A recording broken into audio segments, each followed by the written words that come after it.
Новите методи на диагностика и лечение в областта на обструктивната сънна апнея и хъркането бяха тема на национален симпозиум с международно участие, който се проведе във Варна. Той се организира съвместно от Българското дружество по обструктивна сънна апнея и хъркане и Медицински университет Варна. Водеща тема на форума тази година бе придружаващата заболяемост при обструктивна сънна апнея. Сред участниците бяха повече от 120 оториноларинголози, дентални лекари, анестезиолози, невролози, пулмолози, физиолози и здравни мениджъри от България, както и известни учени от Германия, Турция, Норвегия, Белгия, Израел и Египет. Нашето голямо семейство на специалисти в областта на обструктивната сънна апнея и хъркане са при нас.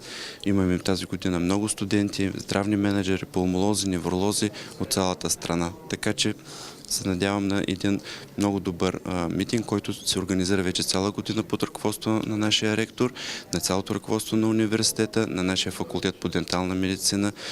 Така че всички са си подали ръце да направим най-доброто за нашите пациенти и да стане популярни проблемите на обструктивната сънна апнея и хъркането, новите методи на диагностика. Тази година за първи път в страната се направи и хирургия по обструктивна сънна апнея.